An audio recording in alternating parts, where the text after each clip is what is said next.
had a blue wing tattooed on his shoulder, or it might have been a bluebird, I don't know. But he'd get stone drunk and talk about Alaska, the salmon boats and 45 below. He said he got his blue wing up in Walla Walla, and his cellmate there was little Willie John. Now Willie, he was once a great blues singer. A blue wing and Willie wrote him up a song. They said it's dark in here, I can't see the sky, but I look at my blue wing and I close my eyes, and I fly away beyond these walls, up above the clouds, where there ain't no fall on a poor man's dream. Well, they furled Blue Wing in August of 1963, and he moved north picking apples to the town of Wenatchee. And when winter finally caught him, he's in a rundown trailer park on the south side of Seattle, where the days get gray and dark. And he drank and he dreamt a vision of when the salmon still ran free, and his fathers crossed that wild old Bering Sea, and the land belonged to everyone, and there was old songs yet to sing. Now it's narrowed down to a cheap hotel and a tattooed prison wing. He said it's dark in here, I can't see the sky,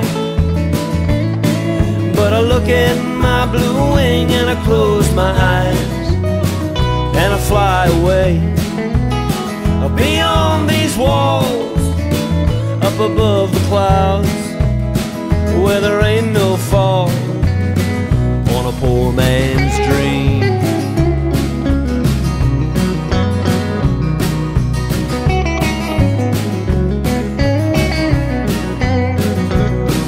Well, he drank his way to L.A., and that's where he died. And there was no one that knew his Christian name, and there was no one there to cry. But I dreamed there was a funeral, a preacher in a cheap pine box, and halfway through his sermon, old Blue Wing, he began to talk. He said it's dark in here, can't see the sky, but I look at my blue wing and I close my eyes, and I fly away beyond these walls, up above the clouds, where there ain't no fall on a poor man's dream. On a poor man's dream. On a poor man's dream.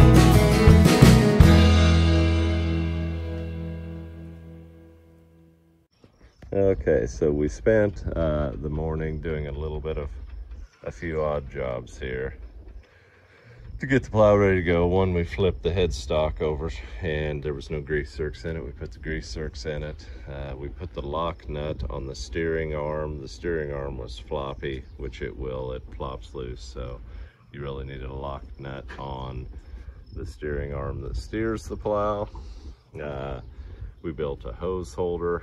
This plow might have had, might need 2 hose holders. I don't know what we're gonna do. We might have to move that one forward to the forward hole and make another one back here, but we'll adapt that in the field.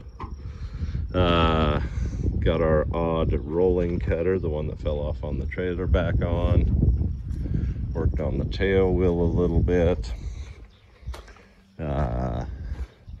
We were able to manufacture a new pin in the trip mechanism there. You just put a bolt in it. And probably could go out and pull the plow a little bit now and shine it. It is probably about ready to go if we wanted to. But we don't have anything that needs plowed right now. So anyway, just slowly and surely got the 880 about ready to go. Oh, Dane did cut brush the bottoms, and one thing I learned yesterday that I did not know, our plow people will notice that that is an 18-inch plowshare. And so I did not know that, but in talking to my brother the other day, he was talking with another guy. So it turns out that in alfalfa country, guys liked running the 18-inch plowshares on the 16-inch plows. That way you had, you know, over coverage, complete coverage of cut. That way you'd cut all the alfalfa roots. So anyway, we're gonna try and get a couple landslides. I did not show you this the other day. But the front landslide there is in good shape. The second one is tolerable, but 3, 4, and 5 are already worn through. So we're going to have to address that, and those parts. The rear on this plow has 2 of the extended landslides. They call them adjustable landslides, but both of those are worn through. And so I think that Massey wants $280 for the cast long landslide like that. They still use those on the rollover plows, but 280 bucks for that landslide. So I don't know what we're gonna do there, but we'll figure something out. Oh, we also got the hose manufactured for the rear. Anyway, it's a pretty straight 880 plow.